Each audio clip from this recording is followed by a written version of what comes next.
pagi anak-anak. Semoga kalian sehat-sehat ya, bahagia bersama keluarga kalian. Hari ini kita akan mengikuti kebaktian. Sebelum mengikuti kebaktian, kita akan memuji Tuhan lewat lagu Jalan Serta Yesus yang akan dibawakan oleh Alona.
Anak-anak, mari kita berdoa bersama-sama.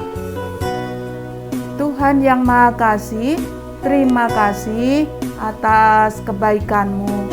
Kami boleh Engkau bangunkan kembali untuk kami boleh beraktivitas di pagi yang indah ini. Terima kasih Tuhan, Engkau sudah memperkenankan kami untuk menikmati udara segar. Terima kasih Tuhan, kami mau mengikuti kebaktian pada hari ini. Bukalah mata hati kami supaya kami boleh menerima firman Tuhan dengan baik. Tuhan berkati kebaktian ini dari awal hingga akhir. Terima kasih Tuhan, dalam nama Tuhan Yesus kami berdoa. Amin. Anak-anak, untuk berikutnya kita akan mendengarkan firman Tuhan yang akan dibacakan oleh teman kita Timothy. Silakan Timothy. Rut 2 ayat 1-9. Rut bertemu dengan Boas. Naomi itu mempunyai seorang sanak dari pihak suaminya, seorang yang kaya raya dari kaum Elimelek, namanya Boas. Maka Rut, perempuan Moab itu, berkata kepada Naomi, "Biarkanlah aku pergi ke ladang memungut bulir-bulir jelai di belakang orang yang murah hati kepadaku." Dan sahut Naomi kepadanya, "Pergilah anakku." Pergilah ia, lalu sampai di ladang dan memungut jelai di belakang penyabit-penyabit. Kebetulan ia berada di tanah milik Boas, yang berasal dari kaum Elimelek. Lalu datanglah Boas dari Betlehem. Ia berkata kepada penyabit-penyabit itu, "Tuhan kiranya menyertai kamu." Jawab mereka kepadanya, "Tuhan kiranya memberkati Tuhan." Lalu kata Boas kepada bujangnya yang mengawasi penyabit-penyabit itu, "Dari manakah perempuan ini?" Bujang yang mengawasi penyabit-penyabit itu menjawab, "Dia adalah seorang perempuan Moab. Dia pulang bersama-sama dengan Naomi dari daerah Moab.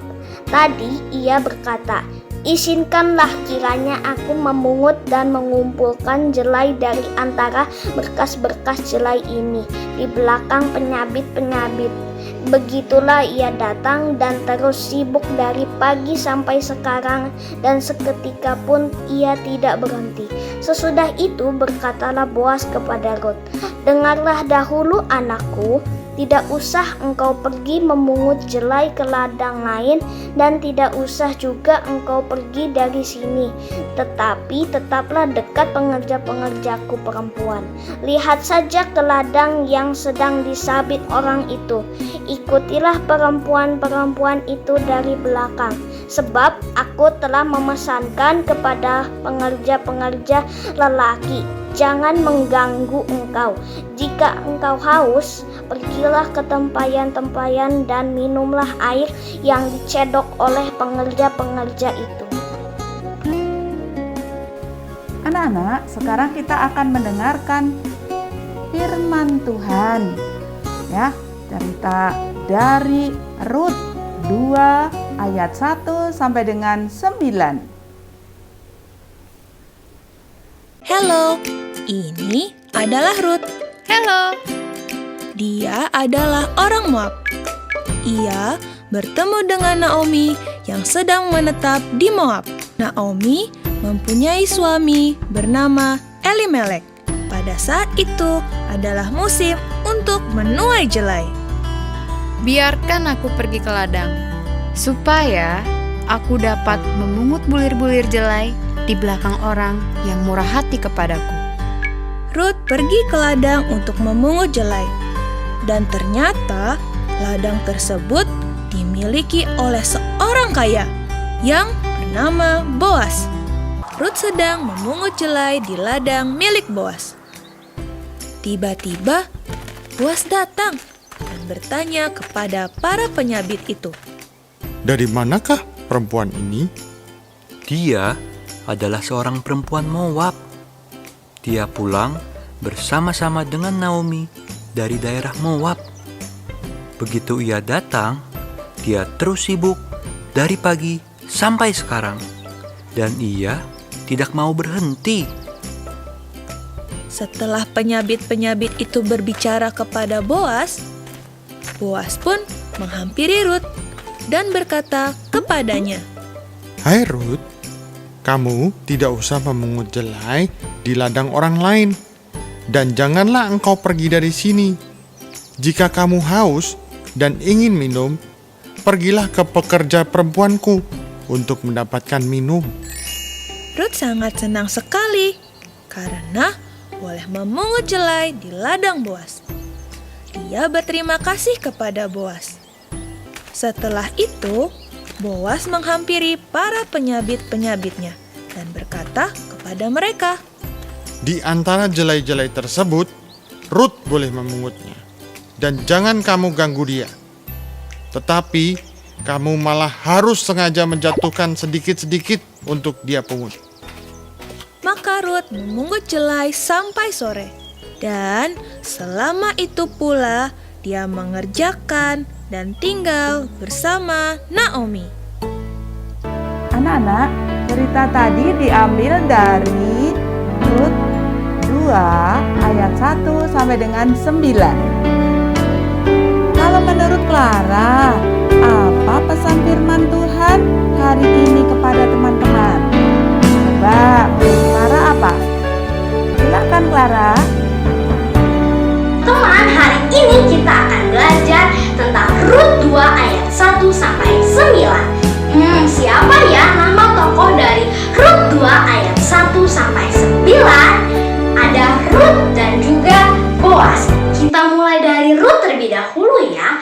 Rut adalah seorang janda yang harus bertahan hidup dengan cara apa?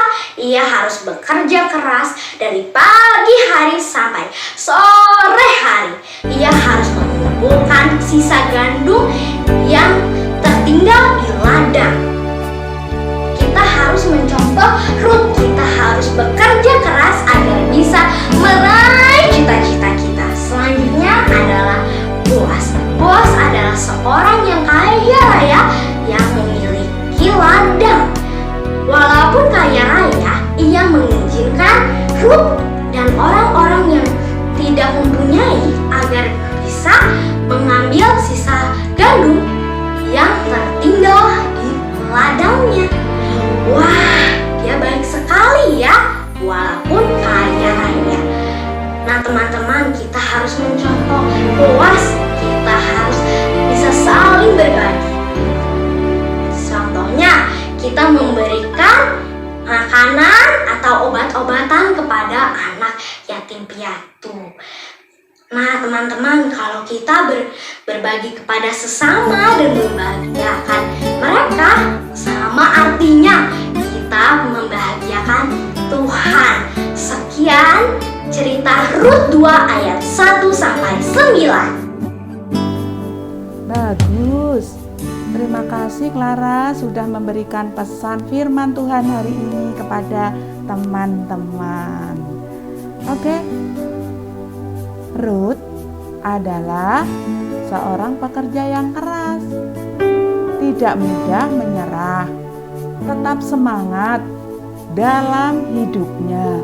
Walaupun mereka mengalami kesulitan, Rut tetap berusaha sehingga Rut berhasil. Dengan ketekunannya itu, Rut menjadi berhasil karena ada Tuhan yang selalu menolong lewat orang terdekat kita. Demikian juga anak-anak, ketika kalian mengalami kesulitan, ketika kalian mengalami keputusasaan, kalian jangan takut. Ada Tuhan yang siap menolong lewat orang-orang terdekat kita, seperti orang tua kita, papa, mama, oma, atau opa, atau saudara-saudara kita, kakak ataupun adik, teman-teman kita, bahkan guru-guru kita yang setiap hari selalu berusaha untuk menolong kalian ketika kalian mengalami kesulitan dalam hidup. Jadi anak-anak tidak perlu resah, tidak perlu putus asa, tidak perlu takut, tetap berusaha supaya menjadi anak yang baik, anak yang berhasil, anak yang jujur, anak yang berhidup. Firman Tuhan hari ini mengingatkan kita tidak mudah putus asa, harus berusaha supaya kalian mencapai hasil yang maksimal dan menjadi anak-anak yang baik, menjadi murid Tuhan Yesus yang baik dimanapun kalian berada. Oke, itu anak-anak pesan firman Tuhan hari ini. Sebelumnya kita akan tutup dan kita akhiri kebaktian pada hari ini. Anak-anak, mari kita akhiri dengan doa. Tuhan yang Maha Baik, terima kasih Engkau sudah melindungi kami, Engkau sudah menyelamatkan kami ketika kami putus asa. Engkau selalu memberi jalan, Engkau selalu memberi terang kepada kami lewat orang-orang terdekat kami. Tuhan, terima kasih Engkau selalu memperhatikan kami sehingga kami boleh tumbuh dan berkembang dengan baik, supaya kami boleh menjadi murid-murid Tuhan Yesus yang baik dimanapun kami berada. Semoga firman Tuhan hari ini sungguh melekat pada hati kami dan kami boleh menjalankan dengan baik. Terima kasih Tuhan, dalam nama Tuhan Yesus kami berdoa. Amin.